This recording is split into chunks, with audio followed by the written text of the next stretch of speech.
Good evening, everyone. It is really, really an honor. This is to be here tonight is the culmination, obviously, of everything that's gone into doing this book. And there's only one place where you can launch a book called The Future is Asian. And of course, it's the Asia Society. So I really do want to thank my friends Sanjeev and John for the extraordinary efforts they've made to bring us all here together tonight. And to David, to Mike, to Danny for joining me here. It's a real honor and a privilege. Of course, the threshold for impressing a room full of Asia hands is very, very high. And therefore, I'm going to make my remarks as short as possible. But what I wanted to do is to present just a couple of slides to help us just kick off the conversation, which can obviously lead in many, many different directions when we're talking about this incredibly vast canvas known as Asia. So I'll stick first to maybe what I know best, and that's geography. And one of my motivations for doing this book was the simple fact that so much of the literature about Asia in the last 20 years, and it's of course important that we have that growing body of analysis, is that it's really just been about China, Greater China, the Pacific Rim. There have been exceptions, but a comprehensive look at the Asian geography and the return of what I call the Greater Asia has been missing. And here you see what the proper geographic depiction of Asia is. And as you can see, it stretches. Well, you can't quite see the Mediterranean Sea here, and you can't quite see the Red Sea, but that's technically where Asia begins. So it is a realm of 4.5 billion people, 40-some countries, more than 50% of the world population is Asia. The other, I believe, sort of, shortcoming, if you want to call it, in a lot of analysis about Asia is that, it's very ahistorical. We live in the moment. We see China as the center of not only the Asian universe, but even to some degree the future of the global system as its sort of sole anchor. But what I try to do is to put China in context. And from a standpoint of the collective Asian economic miracle, it's a story that predates China and will extend beyond China. But it's not a story of competing national blocks. It's a story of mutually reinforcing waves. So let me just point out here how I see that playing out. It's a little bit small, but the Asian economic miracle begins, of course, with Japan in the post-war decades, rapidly rising to become the world's second largest economy. It was the Japanese story that inspired the tiger economies, South Korea, Hong Kong, Taiwan, Singapore, right, through the 70s and 80s. And then it was, of course, 40 years ago that China began its process of opening up and reform. And who were the largest initial investors? And to this day, some of the most consistent and steady investors in China's modernization and growth, of course, Japan and the tigers. So that brings us to the present. And for many people, again, it's as if history has stopped, as if the wheel, as if time stands still. But the way I see it, the next wave of Asian growth is just getting going, right? And what you see happening today is that if you take the next wave of countries, South Asia and Southeast Asia, from Pakistan through India, through ASEAN, you have 2.5 billion people, right? So 1 billion more people than China. You have a younger median age. In some cases, such as India, you have faster growth rates than China.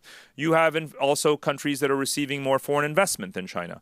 ASEAN as a region has received more FDI than China for the last 5 years. In 2018, India received more FDI than China. A lot of this is secular dynamics based on labor wage arbitrage, again, the demographics, the opening and reform in these economies, and so forth. So how can we continue to be so China-centric when we look at Asia, even economically? So I'm trying to skate to where the puck is going, so to speak. And what I see is, again, not either or. There's mutually reinforcing dynamics in this picture. And we'll come to Belt and Road and so forth, but it's part of the story of how the wealthy and aging Asian societies are investing in the next wave of growth rather than viewing everything through strictly the geopolitical prism of historical and territorial rivalries.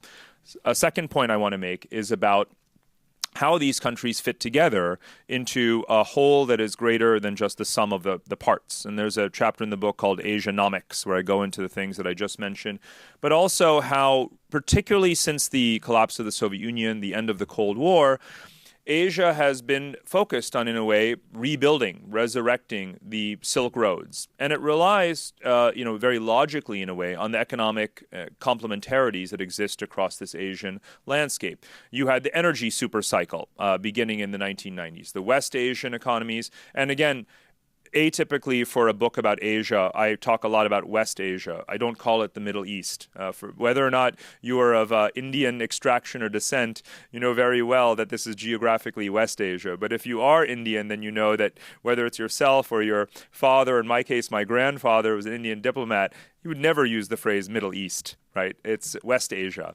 And so there's a lot in this book about West Asia. And really, it's now 20 years into the story, since the energy supercycle, the commodity supercycle, of West Asia trading far more with East Asia than with the rest of the world. What I did to produce this chart, just to quickly explain, is to go back 15 years, 10 years, 5 years, and up to the present, to show how the trade volumes between pairs of countries or sub-regions in Asia have been expanding, and indeed they have. So you pick any two countries here on this map and you'll see the tremendous rise in the complementarities and the trade volumes between them, whether it's commodities, industrial goods.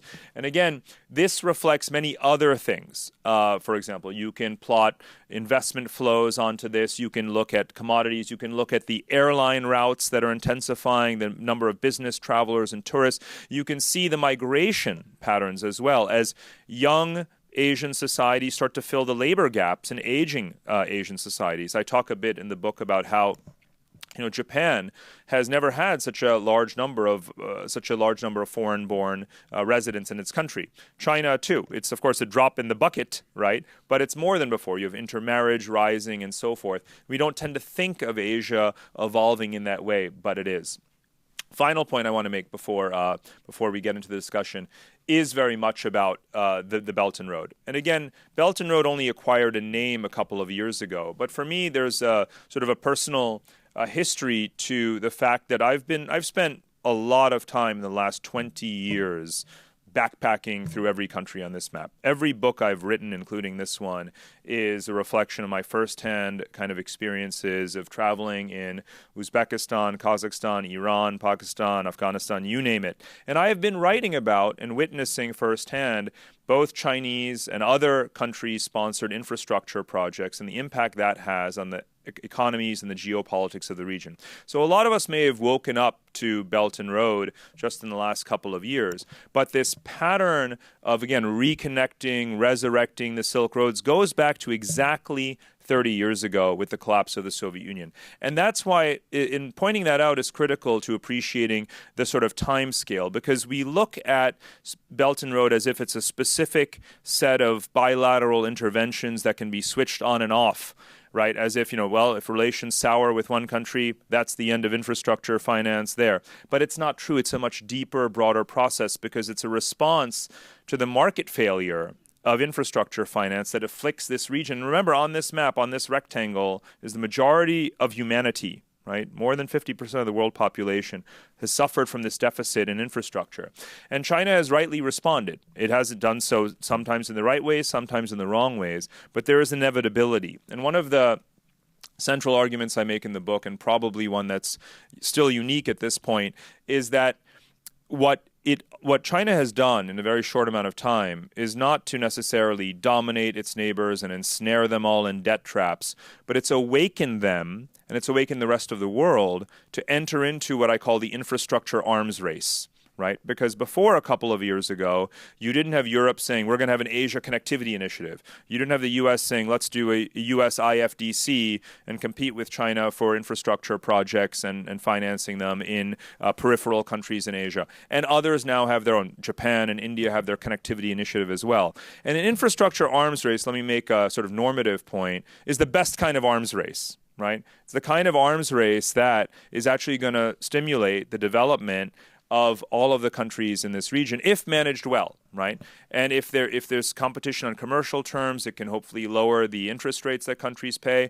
Competition in terms of the professional services can lead to higher standards and higher quality of the infrastructure and services that's delivered. So I sort of, leave you with this, I almost implore that we let this play out, but that we actively participate in it. And we're going to talk a lot about U.S. foreign policy tonight. And I argue throughout that, even though the United States is not geographically contiguous, it's not an Asian power geographically, it's a Pacific power. But in order to remain relevant to this Asian story that has really taken off over the last 30 years, it's going to have to make extra efforts to participate. And that means things like joining the TPP trade agreement. It means finding ways to cooperate both with China and others around all of these infrastructure projects. And ultimately, that's how you make something like this a win-win. Now, I know there's a lot of nuances now to get into. So before I go any further, let's talk about them. Thank you again so much.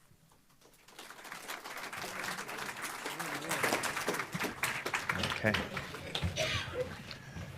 Thank you very much, Parag. That was a terrific setup for the book, but also for the discussion. And for those of you who may be confused, I'm the one who wasn't an ambassador and wasn't a trade representative for the United States government. So that leaves Michael as the center here. So I'll start with Ambassador Froman, Michael here. Mike is fine. Okay. You were in the Obama administration, and those of us who followed it at all heard a lot about, you would say, rebalancing. Some people call it a pivot toward Asia. When you were inside the administration, how much of what we just heard from Parag set that basis for making that sort of rebalancing of the U.S. strategy? Well, thank you. And first of all, it's great to be here. Thank you for doing this. Congratulations on the book. And it really is a terrific contribution. Look, I think there is a lot of foundation for the rebalancing strategy that comes from the kind of analysis that Parag has laid out. Because as the administration came in, and Danny Russell was central to this, it was the realization that for a significant period of time, the U.S. had been really preoccupied with West Asia.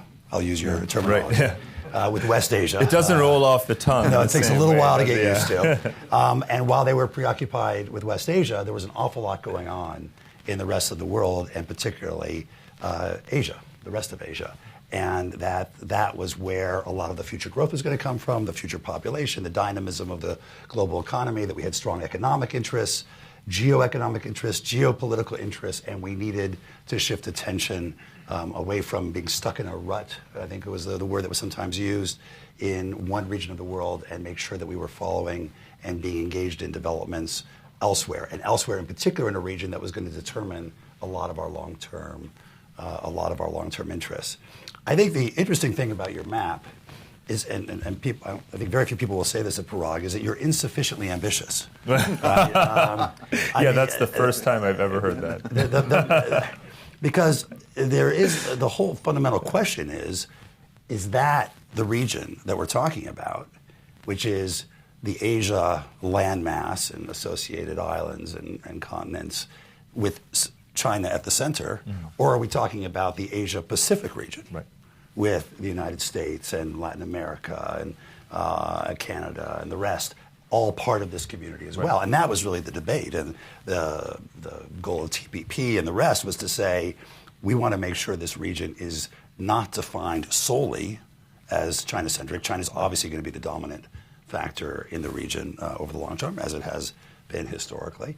But that we want to make sure that this is a region that's defined in a trans-Pacific character, where the U.S.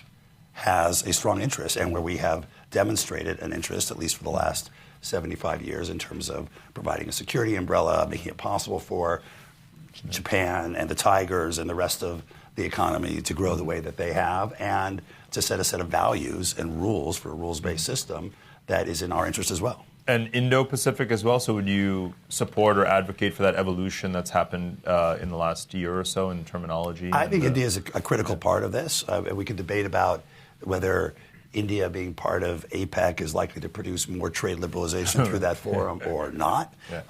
But I think there's no doubt that India plays a critical role there. So it makes perfect sense if there's a potential rivalry. It helps sometimes to define the group larger. So it's not one against one, right? But let's be very direct. But for China and the rise of China, would the U.S. government have gone through that strategic review at all? Would we be here having this discussion tonight, but for the rise of China? I think China was obviously critical to that, absolutely. But as Parag has pointed out, it's a much more diverse region than China itself, whether it's India, whether it's our interest in Japan, Southeast Asia, and the like. And the fact that the populations of that region and the economic dynamism of that region were going to have an effect on us one way or the other. Certainly the rise of China and the re-emergence of China in that regard was probably the catalyst, certainly, for the rebalancing. But it was broader than just China. Parag, one of the questions is, for what purpose are we asking the question about the region, whether it includes the United States as the Pacific Rim or whether it's Asia as you've defined it? And I wonder if you define it large enough. If you, as you said, what's 40 countries, it's about 60% of the people, it's huge. At some point, can you even regard it as an entity? Does it hold together? Yeah. Is it cohesive Yeah. in that? Because this is very different from Europe and certainly different from North America. The word to capture, I think where you're getting at, is system. And this is where the book really begins. Because in international relations theory, the word system has a very specific meaning, then I stick to it. And that is that the units in the system have more interaction with each other, whether it's trade, whether it is diplomatic ties, and so forth, than they do with entities outside the system.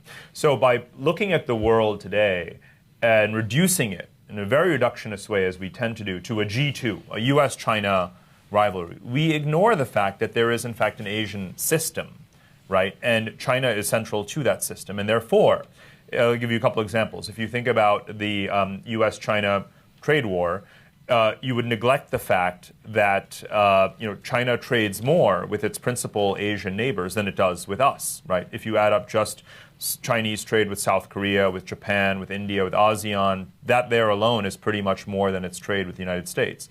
And China's second largest set of trading partners is Europe, right? So if we were to really frame, not push aside every other country and region in the world as if they don't matter. The world is just a bipolar. It's a new Cold War, which is the term du jour. But instead, appreciate that there is already this thing, this Asian system. I think we would have a different view as to how things like the trade war play out, and even the geopolitics. So similarly, along the same lines, the second point being that if you look at Asia as a system and not just China plus or whatever China wants, you would also appreciate that Asia's history is very much multipolar. It's a very diverse set of civilizations that have had a very hard time conquering each other for any meaningful period of time. And therefore, in terms of how we frame a grand strategy for America towards Asia, it would be to promote a multipolar Asia rather than simply to think about how we contain or confront or limit Chinese activity, right? Because the most natural hedge against China's rise per se is strengthening those other countries because that's also what they want, and that's where they've been historically to maintain balance in the region. So less commitment from us. Now, I don't want to argue that we haven't done that because actually we have in some ways, right? So I'm not saying that this is a sort of blank slate or anything of the sort, but I think we have not, the G2 framing, the new Cold War framing has not necessarily been helpful. And just the third little point is around, again, the East-West Asia thing, because you said, let's get out of the rut, let's focus on this other region. But the more you see the connectivity that's already quite deep between them, the more one appreciates that even our West Asian problems that we've treated as being so distinct and geographically isolated have East Asian, right, or Central Asian dimensions to them. And I remember when I was serving in the Department of Defense and going back and forth between Iraq and Afghanistan, we talked about these countries as if they were two different sides of the planet. We've got our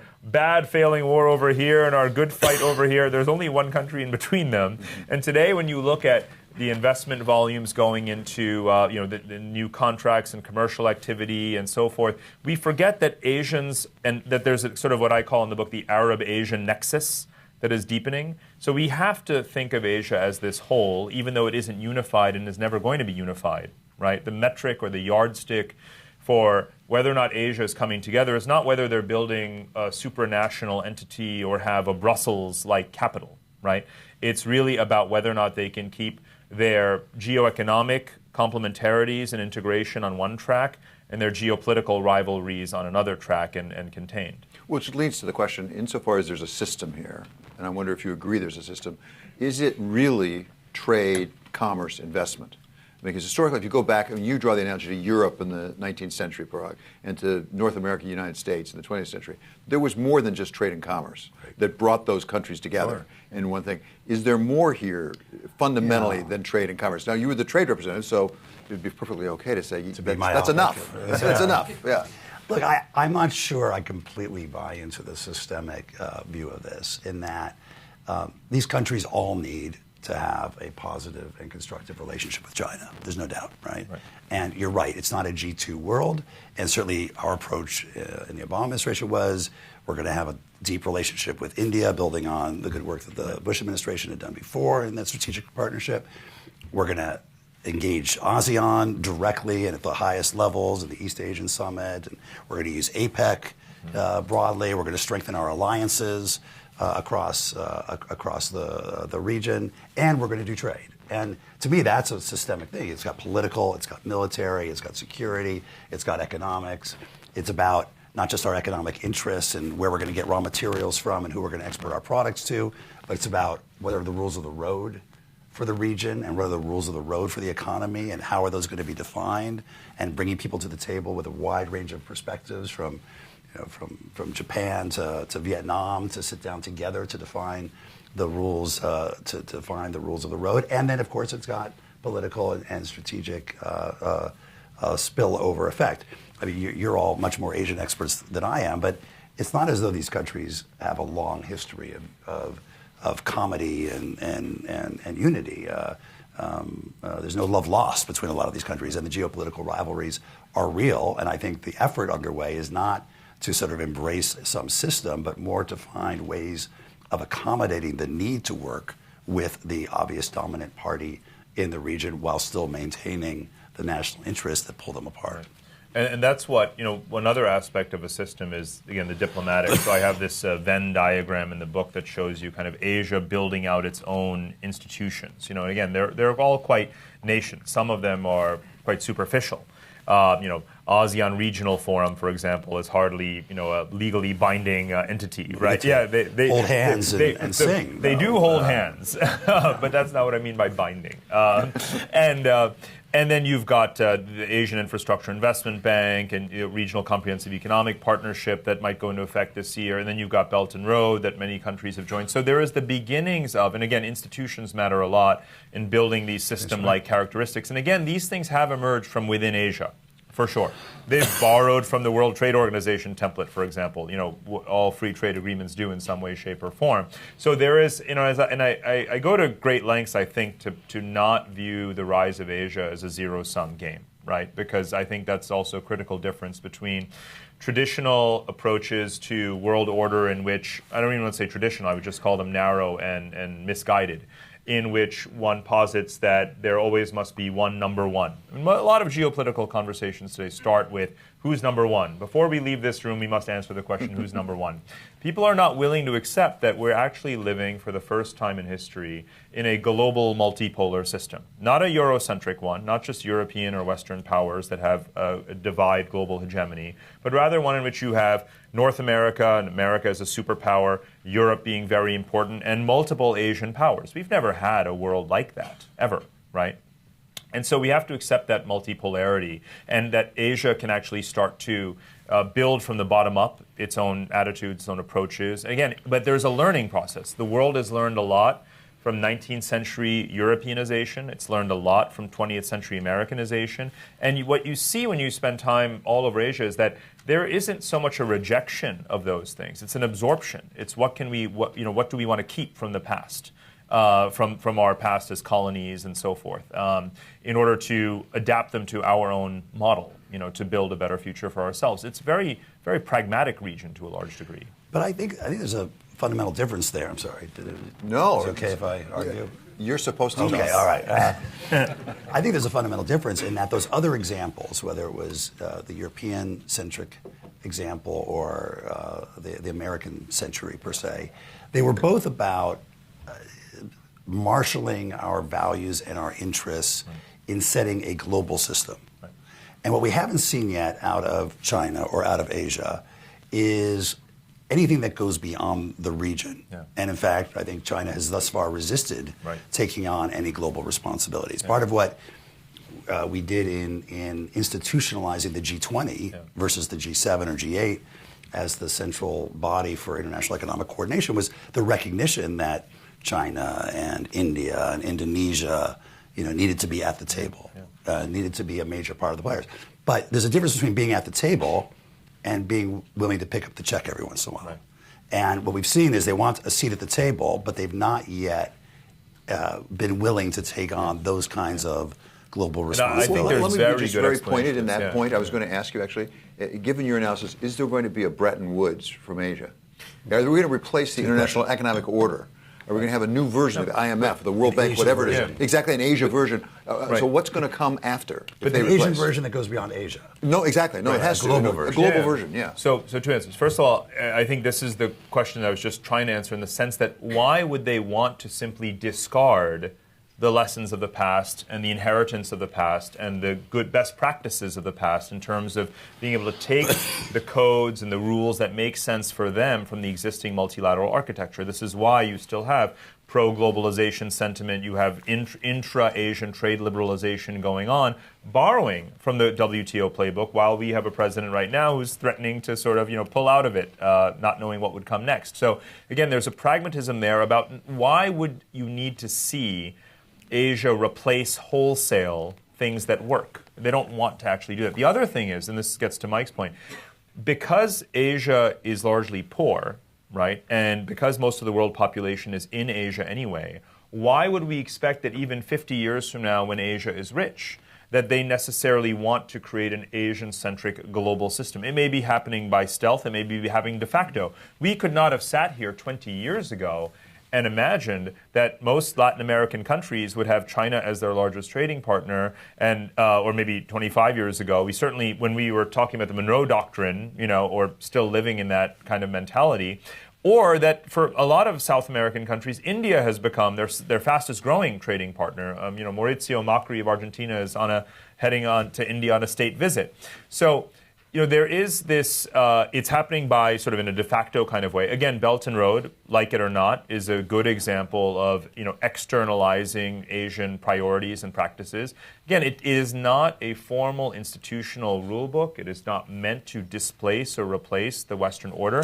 Why would Asians want to when their primary concern is their own geography, because they are, after all, themselves the majority of the world population? You don't need to govern this. And if you look at Chinese practices in Africa, for example, a lot of people used to paint this straight line, between Chinese imports of commodities from certain African countries, whether it's oil and gas or cobalt, and sort of say, well, this is the new colonialism.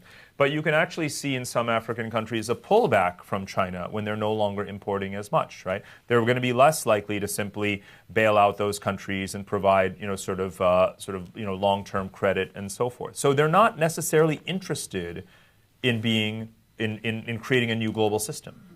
Well, I think that's what's interesting as your book points out, this is a heterogeneous region.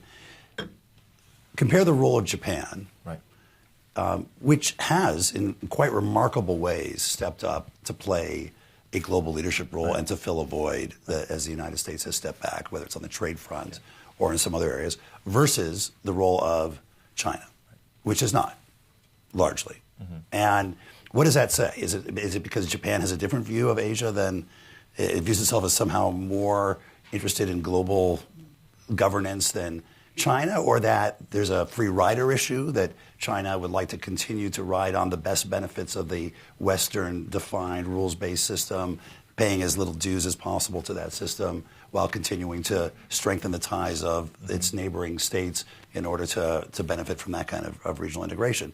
I think that's the question going forward. To David's point, is China going to drive a new global Bretton Woods? Mm-hmm. More likely Japan would, punching way above its weight. But what the role then is China going to play going forward? Mm-hmm. Well, if and one of the reasons that I have a whole chapter on Japan is because I think that it's been underappreciated, right, as a lender. But of course, they're motivated by several factors that are just different from China's circumstances. One is, of course, the historical legacy for which they're atoning. The other is being an an island that is not going versus China, which borders 14 countries, right? Japan is in fundamentally different circumstances. It only has capital market power, if you will. It's not going to be. It tried this, obviously, not very successfully, to play that military role in the region and beyond. But to this day, as Mike, as you know very well, Japan's FDI stock globally is still much larger than China's. China is catching up rapidly, but we cannot appreciate the developments that are happening across Asia or elsewhere without fundamentally taking into account what Japan has done. And China is free riding on some of those developments. If you look at how it goes after getting certain contracts in countries that have benefited from Japan's presence there, like Myanmar, Indonesia, and so forth. So I'm a bit concerned that we're actually going against the grain of your book, in the sense that one of the theses I took from the book was it shouldn't all be about China. Right. And we're proving the point that we tend to focus on China. So let's talk about something beyond China, although related to China. What constraints are there on China? For example, India. Take a look at India. India, as you pointed out, is growing faster. Right. And frankly, in many ways, we have more in common in terms of values and legal systems with India than we do with China. Yeah. So, there are, as I said, Asia is historically multi-civilizational, multipolar, and whereas we traditionally view China, traditionally meaning just in the last 10, 15 years of analysis, of having time on its side, having a long-term vision, more or less being able to get what it wants and wait out its rivals and outmaneuver them, you sort of see today with the rising confidence of countries like India that they also view time as being on their side, with their young populations, their fast growth rates, massive investments in infrastructure, military modernization, again, launching their own diplomatic initiatives, and of course, being able to play on the suspicion that all of China's neighbors have towards it, right? And so in that sense, the constraints to China's rise, the hedges against China's hegemonic behavior have come up a lot faster than people would have anticipated. And because we have not been giving enough credit to their agency, right, and to their own ambitions and to the history that they have in dealing with China themselves and maneuvering, which was part of the point I was making earlier. A grand strategy for America should be to accelerate as rapidly as possible and to assist in Asia becoming as multipolar as it has historically been as quickly as possible. And India is a part of that. Now, the Doklam Plateau standoff, is obviously an interesting example from the summer of 2017, where one would not have anticipated, given the military imbalance between the two, that it would be China that would blink. But actually, it makes total sense, because what China sees is not its vast power asymmetry vis-a-vis its neighbors. What it sees fundamentally is that, again, it has 14 neighbors. So if you deliver a beatdown to one, that really does jeopardize and imperil your operations and your schemes and designs on the other 13, because it only heightens their suspicion. Let me give you the example of Sri Lanka. We're all familiar with the episode of the Hambantota port, where Sri Lanka took on a tremendous amount of debt in order to build a port that it doesn't need, and now wasn't able to pay back loans on time, and found itself in one of these you'd call it extraterritorial debt for equity swap lease agreements over the port. And for a lot of us sitting in New York and Washington, what this meant, this was the first domino to fall, right? And that's what the media was saying, that's what analysts were saying. This is the beginning of many such falling dominoes in the spread of this Chinese neocolonialism, new British East India Company model. What we didn't realize, again, because we don't ascribe sufficient agency to these countries, even if they're weak, is that every cabinet, every government along the Indian Ocean rim and in Asia convened that next morning and said, we need to avoid becoming the next Sri Lanka, right? So instead of there being 10 Sri Lankas since the Sri Lanka episode, we are not going to have any, right? And instead what you have is Myanmar saying, let's reduce this debt. You've got Pakistan saying, instead of a $60 billion China-Pakistan economic corridor, let's make it more like 30 or less. Right? So countries, there is, again, these rapid feedback loops. There's learning. Everyone is monitoring everyone else. The difference between the 18th century, when it truly was a colonial world, and today is that you have sovereignty. Right? You can regulate your economic systems to try to prevent others from over manipulating them. You have democracy. Right? You have in Sri Lanka itself, Rajapaksa, who had cut the deals with the Chinese, tried to stage a coup, more or less over Christmas. You might have missed it if you were on holiday. And to come back, he wasn't able to, right? So country after country is saying, hold on. And, we didn't think that would, because we tend to view geopolitics in this linear fashion, but it's very, very nonlinear. And so the pushback, I like to say what it took European empires 300 years of experience to learn that the locals can resist and say no. China is learning in 3 years. So I think we really do have to study these other countries a lot more carefully. They are so much more important than we tend to give them credit for, and they do have a voice in all of this. So, Michael, taking this multipolar view of Asia, how do you form U.S. policy in that world? That's much more complicated than just figuring out what do we do with China, what do we do with It is, but Egypt. I think Parag has it right, which is you need to be developing each of these relationships, whether it's bilateral or through these sub-regional organizations. So you need a strong relationship with India. You need one with your treaty partners of Japan and Korea and Australia and New Zealand.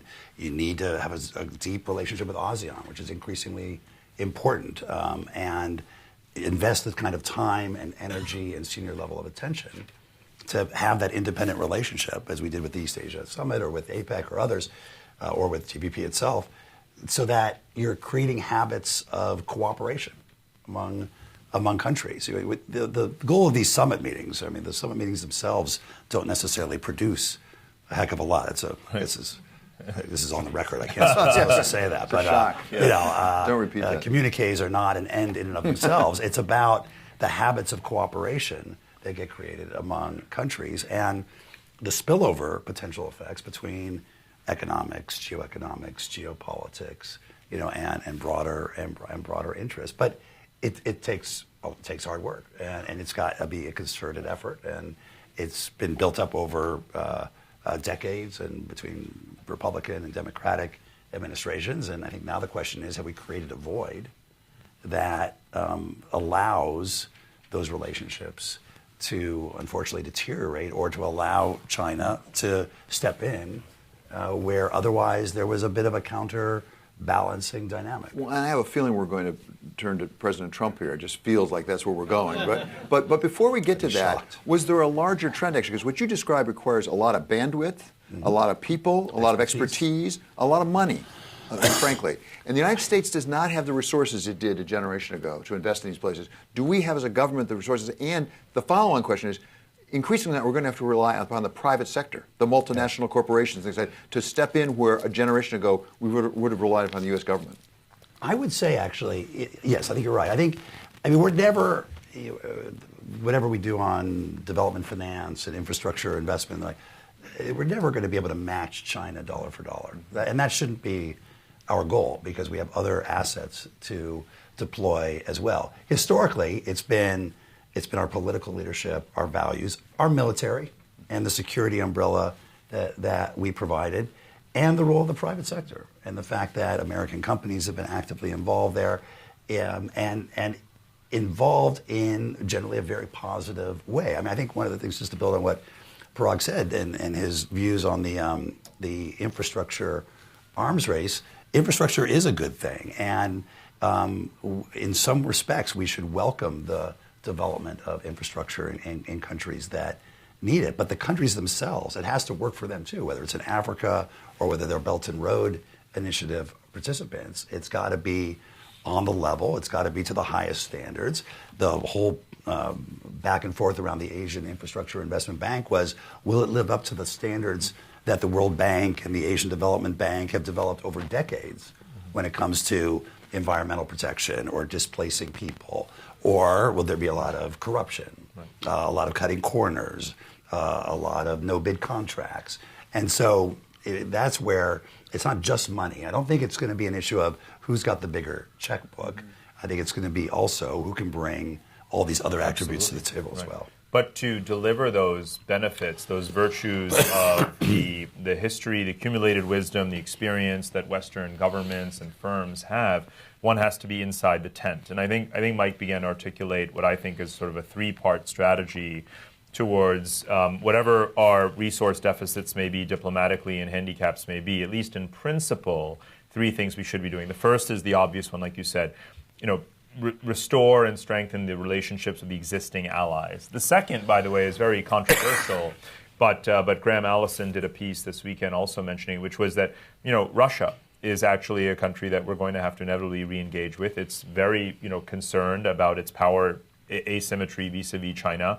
The same applies to other countries that we've generally isolated, like Iran, right? Whenever Iran has an opportunity to take commercial tender or acquisition from a European partner versus a Chinese one, it's going to go with the European one, right? And we have evidence of that over the last few years in terms of gas field development and so forth. So if you think about, again, what are the natural hedges to China not being able to have its way with countries that have no choice in the marketplace because we've frozen them out? Well, if we engage with them, actually, that gives them that choice. And guess what? They're going to be just as cautious about China as everyone who's actually China's neighbor. The third point is the one about the institutions that Mike said. And one of the arguments I make that's at this point literally too controversial for print, but eventually it will get out there, is that we should actually join the Belt and Road.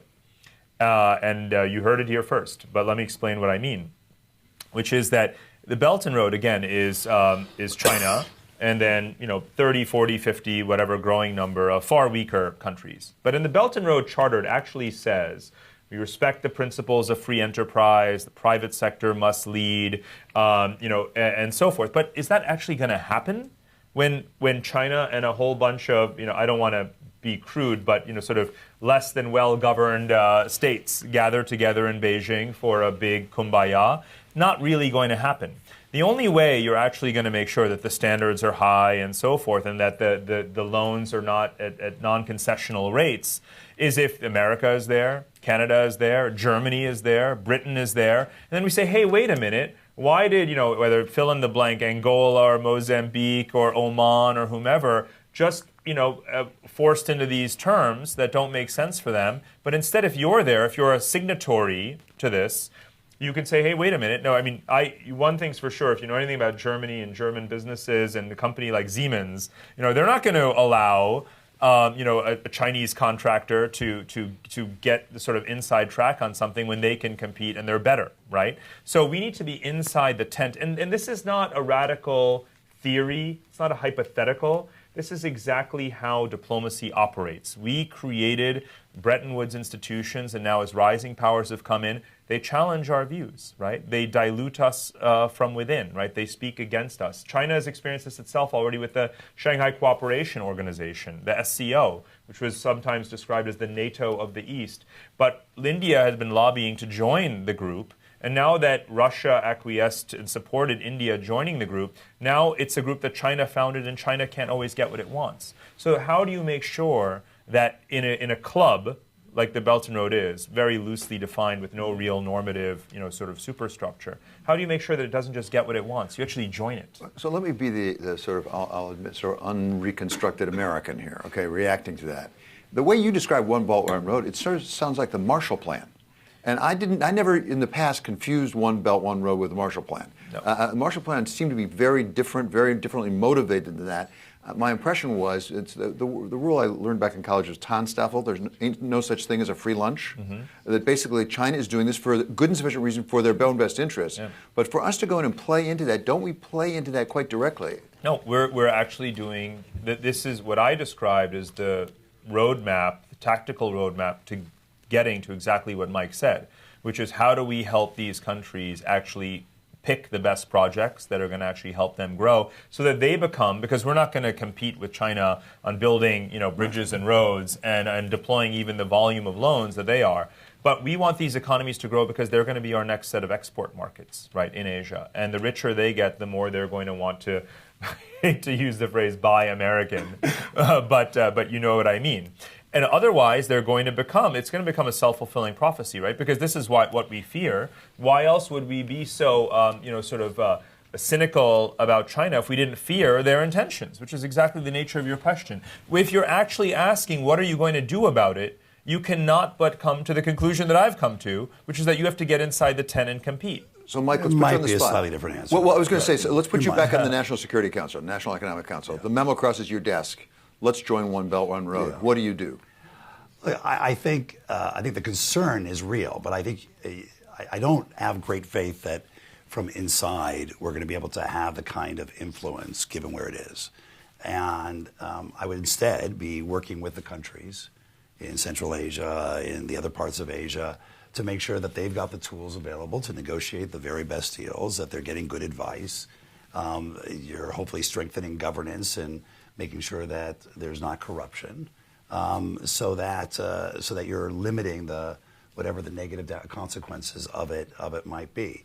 But I think at this point, I don't think it's really realistic to think that we can join and have any significant amount of influence over it. And by the way, separate from Belt and Road, looking at Africa, I think we need to do the same thing. I think there, where China's been active for a number of years, as you said, including building infrastructure, I think a number of African countries have stood up and said, well, we don't like the quality of the work, we don't like the impact on governance, we don't like the political strings that come attached, and are beginning to stand up, and we ought to, again, it's in their interest to get investment in infrastructure. We can't argue with that. And we're not likely to build a lot of roads across Africa. One reason we launched Power Africa is because, to your point, there was private sector interest and capacity in the United States to invest in electricity generation and transmission in Africa. That's an area where we could help contribute, and in a way that was above board with high standards, subject to the Foreign Corrupt Practices Act and the like. And that's the kind of role that I think we can play. I just want to build on that because, again, one of the things we underestimate is the extent to which other Asians are also riding coattails on China for their own benefit. And what I try to do in the case of Africa in the book is to kind of document how China has had this first mover advantage in many countries. It's gone in, built the relationships, built some of the infrastructure, started to transform commercial relationships and the landscape to its own benefit. But given the dissatisfaction that sometimes exists with China, the door is then open to other Asian countries. So what I've shown in the case of Ethiopia and other countries is that what has happened is that in the cases where there's, again, dissatisfaction, disappointment, termination of relationships with Chinese companies, Indians move right in. Right. You can see it in textiles, for example, in Ethiopia. You can see it in Nigeria as well with some of the activity. India as a whole, India's really prioritized Nigeria, for example, and you can see it in other countries too. We often forget that because of the legacy of the British Empire, there's a long history of India and Africa. There are millions of, but if you look at the cover of The Economist magazine, that's not what you're going to see. You're going to see a Chinese sentry riding on a horse marching across Africa, forgetting that you have 3 million Indians living just in mostly in East Africa alone. Right. So again, we need a much more nuanced picture of Asia's collective impact, and it isn't just China's impact. Sometimes China is just opening the door, then it kind of turns around and walks away or gets kicked out, and then other Asians move in. So, Parag, you provided a very powerful prism, as it were, in your book, of a way to look at issues contemporarily. Let's put it through for a couple of things. U.S.-China trade talks right now. Ambassador Lighthizer on his way to Beijing. Take everything you've said in your book and your analysis about the rise of Asia. How should the U.S. be approaching that set of questions? Well, I would first start with the things that are already underway in the Asian economic dynamics, China and otherwise, and use that as a baseline before sort of prescribing a reaction, right, or a response. Because, again, one of the things that we have sort of failed to appreciate as a sort of baseline or initial condition is that there has been a growing intra-regional trade between China and its Northeast Asian neighbors in particular, such as Japan and South Korea. And one of the things that doesn't make the headlines when we are always looking at China or Asia through our own lens or through the prism of a bilateral trade war is that one of the things that China and Japan and South Korea have already done is to say, let's work towards liberalizing our trade a little bit further. And for China, that suits their interests very well because if we have imposed, rightly, one might suggest, export controls on certain sensitive technologies or products, that makes it more difficult for Qualcomm or Intel, NVIDIA, and others to sell to their traditional Chinese, clients. That then is an opportunity for the chip makers, of South Korea and Japan, Taiwan, right? I mean, we're not the only ones who make semiconductors, right? We make very good ones, for sure. And back when Chinese firms like ZTE, right, were, sort of unicorns, they really needed they needed to know that customers wanted to know there was Intel inside, right, to use their slogan, because the brand mattered a lot. But today, your multi-hundred billion dollar Chinese, firms, they might just switch to buying chips from TSMC or Shin-Etsu, Samsung, whatever the case may be. So one of the things we have to appreciate as the kind of dynamic here is that we might be encouraging an intra-Asian process of trying to substitute for us as a result of this trade war. So now it makes much more sense for Mike to answer what we should do about it. Well, I think Parag's right. I think when these sorts of trade actions do have impact, and it disrupts certain supply relationships, and it will create new supply relationships. And the question is, if we get through the current unpleasantness and get back to tariffs go away and we go back to a more normal relationship under some agreement, do the relationships revert or not? Do people come back to our farmers? Do they come back to our semiconductors? Do they come back to our tractor producers? Or not, and we won't know the answer to that for some time.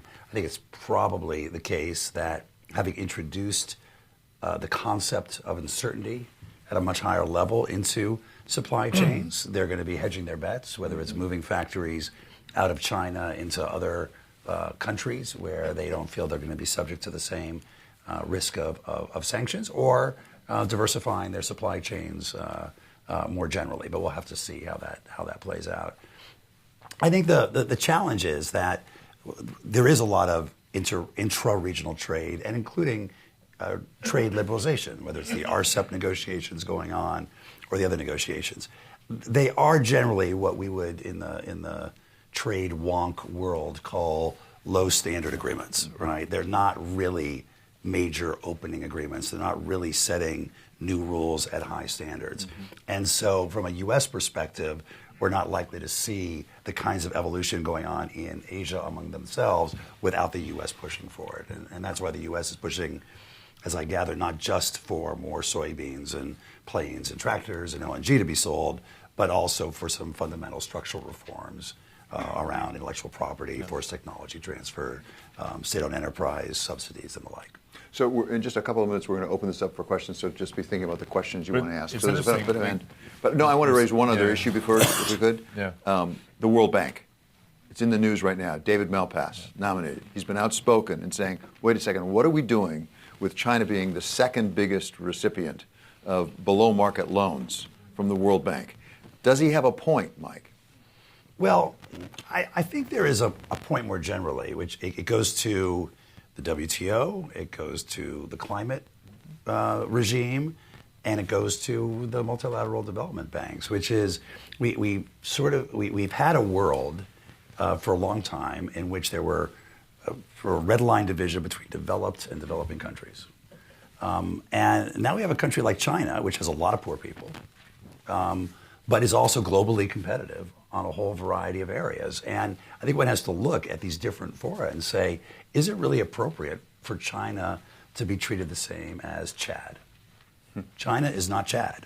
And more should be expected of China in terms of disciplines, opening up, contributing to the global system, than a country that has much less capability than it does to compete globally. So whether David Malpass is right or wrong on that particular issue, I think, in the climate area, when we moved from the Kyoto regime to the Copenhagen regime and ultimately to Paris, it was a recognition that we're not going to solve climate without every country, including China, even though it's under the list of developing countries, taking on responsibilities. Same now is true of the WTO. I don't think there's really any prospect of moving forward with much meaningful the WTO unless China is willing to say, even though I'm listed as a developing country, I'm willing to take responsibility for the global system, for the rules-based system that I've benefited so much from, as if I were one of the two major economies in the world, which they are. So, Parag, what about it? Is your book Exhibit A in the case for David Malpass? Again, I'm focusing on the fact that within Asia, they're quite all right with these low standard agreements because they all have their domestic constituencies to please, right? They all have their sectors that receive a lot of industrial support, and they're comfortable with industrial policy. They're comfortable with a strong role for the state in the economy. Mixed capitalism is very much the norm in Asia. So you're absolutely right that from our point of view, we want to see high standard agreements. We want to see market opening. But at the same time, we have to appreciate that trade is, again, it's not just two players. A trade war has 7 or 8, major players in it. And the Europeans who share our view that China needs to open up, it needs to protect IP, there has to be more reciprocal market access, otherwise they're not going to grant China recognition as a market economy. So they can agree with us in principle, and yet also want to eat our lunch at the same time when it comes to just look at Boeing and Airbus. I shudder to think what's going to happen if 5-10 years from now, the 15 Chinese airlines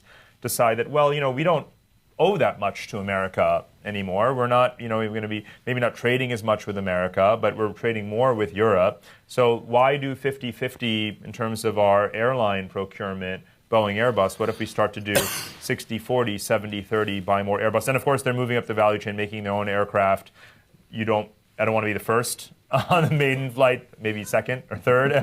But point being that, basically what our allies in geopolitics, but our competitors in in trade are saying is, well, even though China is doing all of these, sort of illegal things we don't like, while there's still a window to grab that market share before China has moved towards self-sufficiency, let's grab it while we can. And if the U.S. is going to almost voluntarily reduce its positioning and access in the market by not joining TPP and so forth, we're just going to take advantage of it. So you've conflicting, contradictory interests at play here. Okay, Parag, Mike, thank you very much. A great conversation, but now it's your time. It's your time now to ask some questions. And the rules, as I understand, this is all on the record, and they have some microphones. Please stand up, give your name, affiliation if there's any, and use the microphone so everyone can hear if you could. So right here, please, down in front. No. It's a question, Mr. Khan. I very much like your comments, no question about that. Could you comment about the role of China in the Security Council, how they express their policies? Thank you. It's an issue that actually hasn't gotten much attention lately. We talked about it a lot more back when, there was also debates around Security Council expansion. Those seem to have disappeared, and whether or not China would play an accommodating role towards other rising powers. And whether or not it still has a policy that's more or less consistent with the notion that it doesn't want to see the sovereignty violated of some of its client states or allies. So it stands with Russia, Venezuela now as well, Cuba historically, Iran, and all that kind of stuff. So I haven't seen any significant modification, or one would say, a more liberal bent in terms of its approach to global responsibility in that particular body, which is, of course, very consistent with what Mike has been saying with respect to trade and other areas of global governance. But let me make a separate point, because I wrote a whole book about this earlier about global governance. I mean, we just make the mistake of holding diplomatic entities or bodies as synonymous with the issue itself. You have global trade without just the WTO and its role. You have global security dynamics, irrespective of what the UN Security Council decides to weigh in or not, and so on and so forth. So it's quite frankly, irrespective of what China's position is or becomes, it's still a decreasingly relevant body. And that is much more significant a fact than whatever changes in the internal dynamics. Okay, another back here. The lady right there, please. Hi, Robin Meredith, author of The Elephant and the Dragon. I want to challenge you, Parag, because you have this wonderful, relentlessly positive view of the developments of things. I want to ask you what can go wrong, because it seems to me there are two really important things happening right now.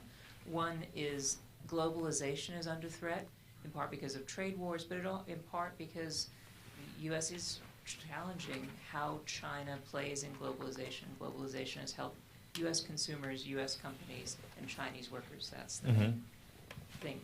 At the same time, we have a real challenge to the post-war order. So U.S. allies that have been there since the Marshall Plan are really under different pressures now because of China's economic rise.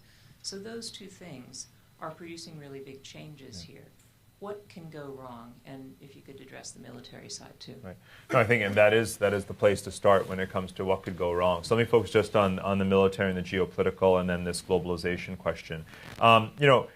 There are plenty of downside scenarios, and I always talk about them and write about them. I don't deal in predictions, but in scenarios, right? And there's plenty. And one of the things I've tried to document in the last couple of books is that there are at least 9 major conflict formations that we believe could spill over and escalate and become World War III. And all of them are in Asia, right? So I try systematically to deal with them. And again, what I pointed out is that in each of those dynamics, whether it's through the diplomacy that's taken place between those countries, certainly the quiet or overt role of the United States as a deterrent or as a diplomatic arbiter, by one way or the other, none of these major wars has yet sort of blown up. Taiwan, Japan, China, South China Sea, and so forth. So again, we play a role in some of those, but not in all of them, right? India, China as well. So any one of them, right? But I would not, and again, I relentlessly attack Eurocentric historical analogies in this book and show how irrelevant they are to Asian context. If you have a war between 2 Asian powers today, it does not mean that it's 1914 and there's an automatic escalation between a rigid set of alliances and miscalculations lead to war. That is not how Asians view each other. It's not the way Asian history operates. They don't have these rigid alliances or not with each other. It's much more fluid. They're much more frenemies, right? And they much more say, well, if those 2 are fighting over there, we're just going to let them do that, right? So let's not jump to conclusions. If there is a war, that doesn't invalidate sort of the broader trajectory. In many ways, this is a sort of sociological point, but when you have conflict and war, it actually does end, right? And then you move beyond it. And in some of these conflicts, it's whether it is diplomatically resolved or violently, chances are Asian conflicts will actually be limited in scope geographically, right? So I think there's bad scenarios, but there's a silver lining to them. There's an environmental issue that we haven't really even talked about. But a lot of the global downside, right, from climate change, rising sea levels, melting glaciers, right, Asians get hit the worst by this. You know, such a large percent of the world population lives in coastal Asian cities.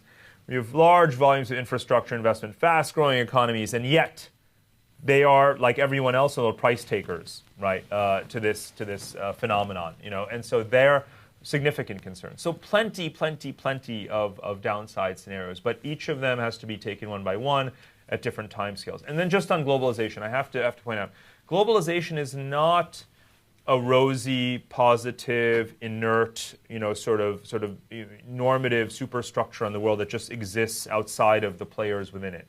Globalization, for thousands of years, has and remains an imperial enterprise, right? And I've devoted hundreds of pages to kind of writing about this because it's a wonderful subject to dispel the notion that there's this thing of globalization and, you know, Trump is attacking it from here and China is undermining it from here. No, when China goes out with state capitalism and goes out and tries to, you know, lay down 5G everywhere, that's still globalization. You may not like the type of globalization that it is, but it's still globalization. We have competitive globalizations going on. There's what America exports and imports in its model and its behavior. There's what China does. There's what Europe does. We have many competing globalizations. And globalization with a big G is just the sum total of those little g's. So we shouldn't romanticize it at all. But globalization will continue no matter what because besides what we are doing, and besides, you know, things like Brexit, right? Much of Asia really likes globalization. As you yourself pointed out, Chinese workers have benefited. Billions of Asians have been lifted out of poverty. They're still getting all the outsourcing, right? They're still the factory floor of the world, and that factory floor is spreading. So Asians are still pretty bullish on globalization. If it winds up being more regionalization than true geographic globalization, which again, it's not, by the way, because again, look at the volumes of trade between Asia and Latin America and Asia and Africa and so forth. There's still plenty of globalization going on no matter what we do. So let's not lose sight of the big picture. So I'm pretty sort of, I say it also in a bigger picture sense because every week you've got a magazine cover. I did a podcast last week with The Economist. The theme was slowbalization and so forth. But I take it all with a big grain of salt because where you stand on globalization seems to really depend on where you sit. And everyone thinks that they're at the center of the picture without realizing that there's multiple centers, right? And I think it's very important to put that in. It's bigger than all of us. So, Mike, is that right? Do you agree with that? Is globalization going to happen with or without us? I do agree States? with that last point, and in fact, it's beyond Asia. I mean, there's further work going on to integrate the economies. CPTPP, completely different, has moved ahead with the other 11 countries, or is in the process of moving ahead with the other 11 countries. The Pacific Alliance in the Western Hemisphere continues to broaden and deepen their integration. Africa is moving ahead with its comprehensive, its continental-wide free trade agreement. So I think you continue to see, and even Brexit, while it's in fact a major move towards de-integration potentially with the European Union, the debate within Europe is, well, we want to have more, bigger, better, freer trade agreements with the world. We think we can do it better than we can as a member of the European Union. It wasn't really anti-globalization. It was anti-Brussels and anti-EU.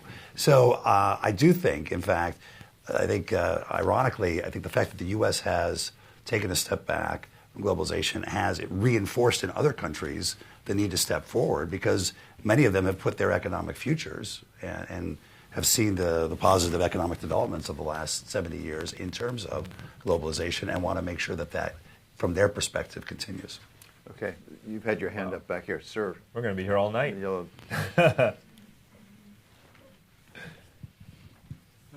William Lemmy, Long Island University. I go back to global leadership. China, India, the United States put half the CO2 in the atmosphere every year. Shouldn't China have been leading about global leadership in terms of changing the policy towards climate change? Look at Asia, Himalayan mountains, right? River systems. They're all vulnerable to big climate change. The monsoons could be alternated by climate change. Typhoons are increasing. How, in your travels to Asia, are you seeing a reckoning now?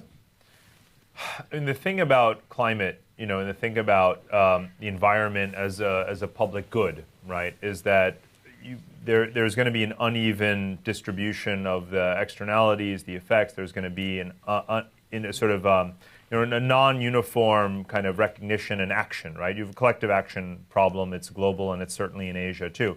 In fact, you have a situation where, of course, with China's damming of the rivers, to get back to Robin's question as well, one of the scary scenarios, people talk about water wars. I don't like to use the phrase water wars, but just to introduce the subject, I'm just using the term. But I mean, China's damming of the Mekong and the headwaters of the Brahmaputra and so forth in Tibet, this is very worrying for downstream countries, again, South Asia and Southeast Asia.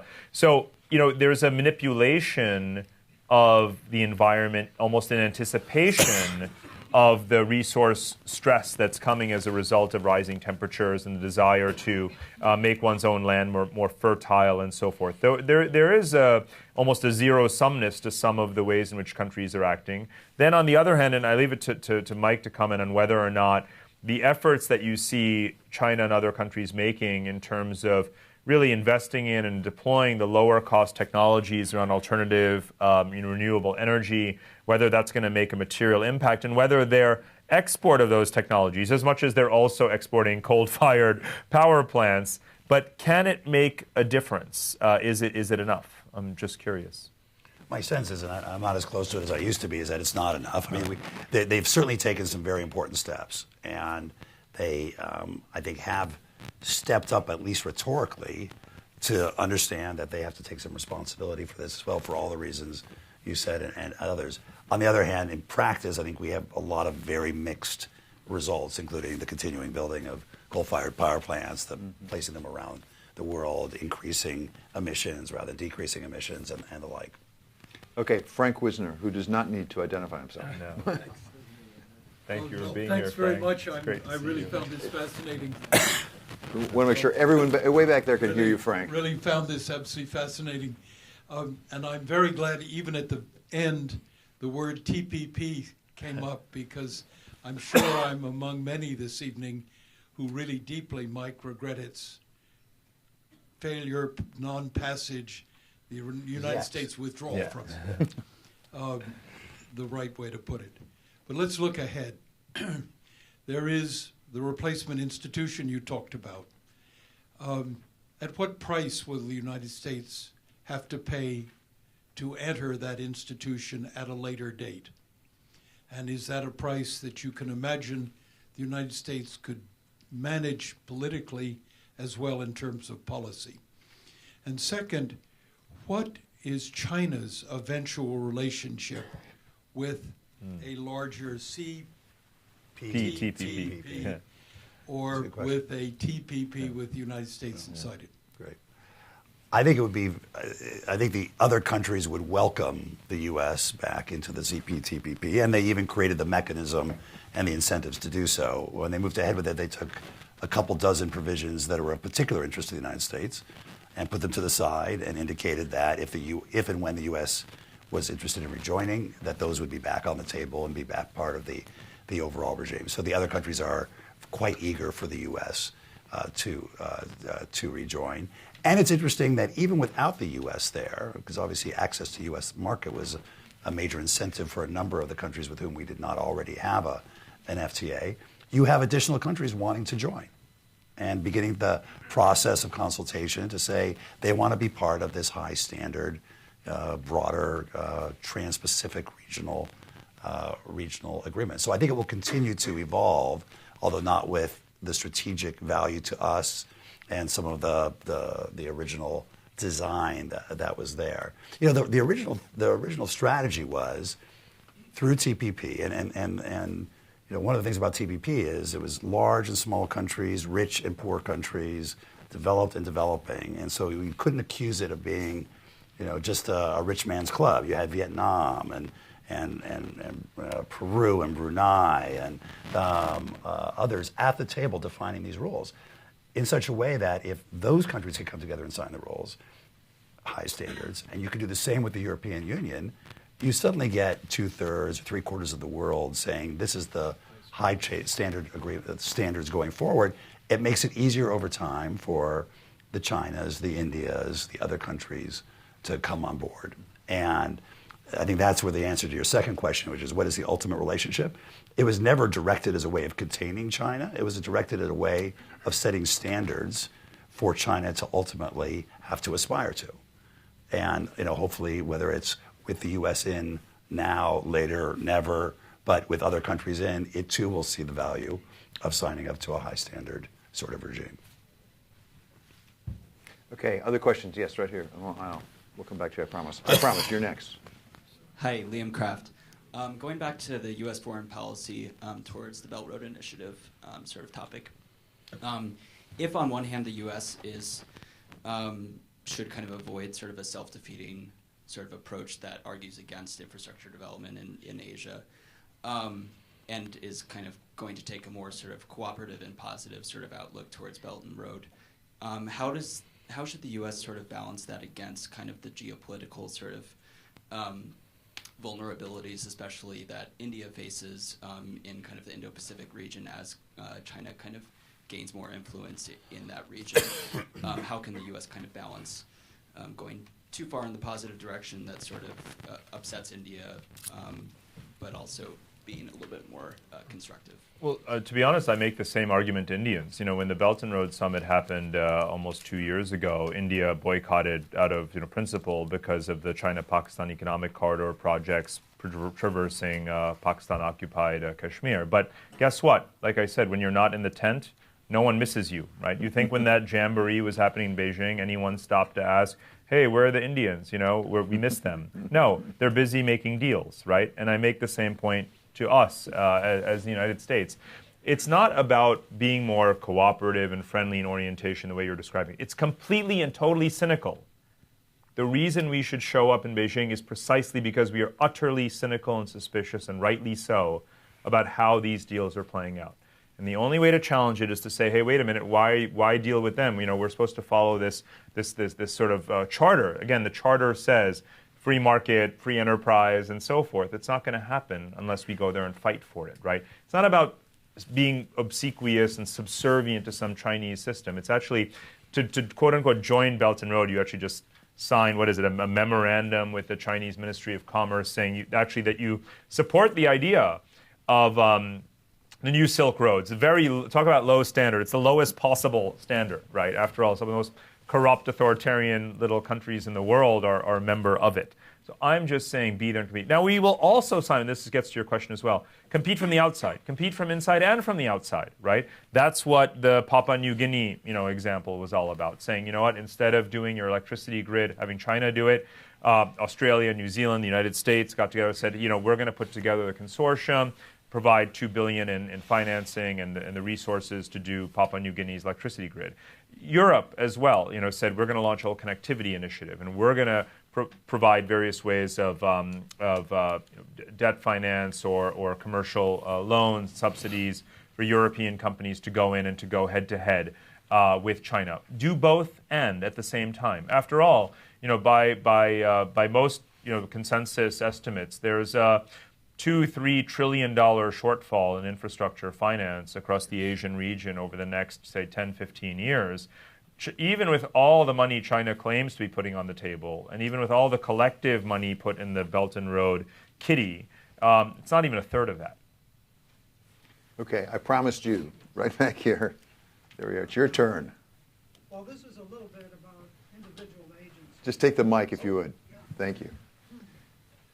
Individual agency is something that was skirted around. This is mainly about systems, interacting systems on a large scale, on a global scale, which is quite right, and it was a very fine analysis indeed. But there are moments in history when individual agency gets a little more room for one or another reason, and this may be one of them. If you look at the United States and our leadership, we have a very peculiar kind of leadership, and it looks sort of unstable and maybe high risk if it can't be controlled. Russia doesn't seem to have that kind of appearance, but if you read Vladimir Putin's memoirs, his autobiography, when he tested for the KGB, you have to have an entrance exam to get into any good institution, including the KGB. I thought that was funny, but anyway. He scored as very high risk in his examination. So we have two high-risk leaders leading two great powers in the world, and they sometimes lean towards each other, as they have done over the years, the triangular relationship of the United States and China and Russia. Sorry, this is really interesting. Is there a question there? Because there are other people who want to talk. The question is, are you willing to take into account individual agency in view of the strong systemic emphasis of your approach? Great, thank you. I mean, it's a very big question. That we do a lot of leadership analysis of not just Vladimir Putin, but of course Xi Jinping. There's a whole Kremlinology around him and his cult of personality and constitutional reforms, and what does that really mean? Is the Chinese system become all about him, or is there still something more? And what impact does his nationalism and the upbringing that has fueled his psychology, how does that impact his vision and his commitment for China's ambitions in Asia? And again, from that starting point, the analysis goes in many different directions around what people posit. None of us can be so truly inside his head. There are people who speak with absolute certainty and conviction about how his background dictates, his ambition. But again, whether it's the individual leader, Xi Jinping, or whether it is the Chinese state, again, I'm trying to, the complexity of the model has to take into account everyone's agency, right? And my bottom line on it is that for us, China looks like an unstoppable force, but others have agency too, and Asia is full of immovable objects, right? And it's not just an unstoppable force on a flat plane. Asia is full of these confident civilizations that are trying to also restore and resurrect their greatness. It's not just China. Okay, time for about 2 or 3 more questions. All the way back here. Sorry. You've been ignored way back in the back room there. Michael Froman. Backpacking several countries that were part of the... Sorry, wait for the mic. Michael? Yeah, there you go. Michael Purvis with your company. You backpacked through several countries that were part of the the Soviet Empire or indirectly or, under its influence. Can you just talk about more how they're navigating this multipolar game a little bit? I know you started touching on it, so if you could expand on that. Sure. Starting about 13, 14 years ago, I used this phrase multi-alignment. And again, we tend to view countries as needing to choose a side because we still kind of have this inertia of a Cold War psychology. You're with us, you're against us. Your country on a map is painted red or it's painted blue. It's a binary sort of choice. But that was a set of countries that I began to profile, over a decade ago. And I said, what these countries are doing? They're actually practicing a multi-alignment. They don't want to align only with America or only with China. Obviously, they still face and used to face even stronger pressures from Russia to be part of reconstituted versions of post-Soviet customs union and so forth. And they don't want to ally just with Europe. They want to be part of the NATO Partnership for Peace. They want American security guarantees and investment. They're taking oil pipelines and investments from China. They have growing ties in trade with India. All of the above. And that's what multi-alignment is all about. So when you ask me, how are these countries navigating, it's actually different conditions and different micro responses, but with the same principle in mind. And this deeply, deeply animates every single one of them, which is how can I not choose sides ever? Right? And it's very Asian in that way. As I was saying earlier, Asians don't believe in these rigid state-centric alliance patterns and formations. It's not part of Asian history, and it's not part of Asia's future. And it even applies to this, or maybe particularly to the states that are the most uncomfortable in their kind of modern sovereign skin because of the ways in which their borders were drawn. They didn't really have boundaries in this way in many cases until the 20th century. So, long story short, they want to be friends with everyone, and landlocked countries generally have to be. Okay, one or two more questions. Up here, right here. Thank you. Hi, I'm Letty Almadin from the Philippine American Chamber of Commerce. And any thoughts on the Philippines and its relevance in the region, considering the South China Sea, West Philippine Sea, whatever we call it? Sure, I'll just say quickly, I don't think that the dominant frame through which we should view the Philippines, from a macro or long-term point of view is what happens with its South China Sea dispute. Because, in the way in which it's unfolded, as I've been observing now for a few years, is that more or less, again, the power differential is so vast, and the Philippines, whether it's voluntary or otherwise, decisions, again, small micro decisions, to effectively cede de facto control, not legal sovereignty, but de facto control over Spratly Islands to China, more or less becomes an irreversible fact. But that's not the central lens. That will not dictate the Philippines' sort of future in many ways. It's so much more about the fact that it's a young population, it's a fast-growing economy. A series of governments, even though they seem so different from each other, have actually been pursuing what you might even call a kind of a sort of consensus approach. In Latin America, you would have called the New Left consensus, right? Sort of infrastructure, pro-poor, social spending, all these kinds of things. You could call it the New Asian consensus, where governments are largely pragmatic and have a lot of continuity around these things, even Duterte. I actually talk about in the book how even previous governments that we had a lot more personal respect for had failed to do the kinds of education reforms that the Duterte government has done. And this is just matter of fact. I don't know him, like him, or otherwise. These are just facts. So this, accrual or accretion of positive kind of policies, or policies, leave the politics and personalities aside, the policies that we would want to see countries do, you're seeing when it comes to social development in a place like the Philippines. And it has high potential. And there's a set of countries that I point to in the book that, again, are multi-aligning. You've got the Philippines, Vietnam, Indonesia, and others that when it comes to trade, we're saying, sure, we want TPP. And if the U.S. doesn't join, we're still going to do TPP. But we're also going to do RCEP, right? And the sweet spot to be in terms of an investor-friendly country, a place where companies want to locate their supply chains, is a country that says, I want to join, all possible trade agreements. And so if you look at business surveys or otherwise, people are saying, hey, Philippines is a good place for me to be doing my manufacturing or whatever, and so is Vietnam and others. So from a policy standpoint, ultimately your fate is going to be determined by your policies in this economic kind of arena. The Philippines, among, again, these other set of ASEAN countries, are really doing a lot of the right things. So, Mike, I'm going to give you the last word. Also, sort of put you on the spot. In your area of expertise, trade negotiation. We have a president now who prefers bilateral to multilateral agreements. I think it's fair to say.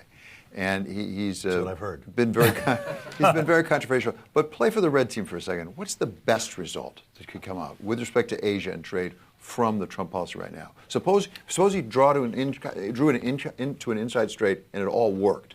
Then what does it look like? Well, you'd get an agreement with China that both opened up their economy more to U.S. exports, but also dealt with a number of these structural reform issues. And by the way, I think, is an ability potentially to go down that road with the kinds of negotiations we were having with China on the bilateral investment treaty, which dealt with IPR and forced technology transfer and SOE disciplines, and got rid of equity caps and joint venture requirements, which are one of the mechanisms for encouraging technology transfer. So you get a comprehensive agreement with China and stabilize that relationship. They've announced a negotiation with Japan over a bilateral agreement. I think it will end up looking a lot like TPP. I think even the press release that announced it said that Japan wouldn't give anything more in it than they already gave in TPP, so that should be relatively easy to negotiate. Or hopefully they'll take TPP and then build on it whatever further steps they can get. I'm not sure who else will negotiate a bilateral agreement. It's possible others will over time. They certainly prefer the U.S. to come back to the CPTPP and some docking mechanism between the new NAFTA and the new TPP. But if that's not possible, it's conceivable that other countries will also step up in terms of wanting access to the U.S. market and being willing to engage bilaterally. And now we've seen with the new NAFTA, the text is about 85% TPP. So we know, and the other 50% matters. I mean, that's really where the Trump administration put their stamp on it. And I think countries are looking at it to say, can they live with those additions? To what degree are they positive? To what degree are they negative? And is that a basis on which to negotiate agreement? So playing for the red team, I think you would go around the region with the new NAFTA saying, this is our trade policy. Anybody willing to sign up here is welcome to sign a bilateral agreement with us. Okay, with that, first of all, I want to thank all of you for being so attentive. Great questions. Thank you very much. And Parag, thank you, but also congratulations on your book. And Ambassador Mike Froman, really, thanks a lot. It was great. Thank you, everyone. Thank you. Good to see you. Sorry about your cold, man. I'm sorry.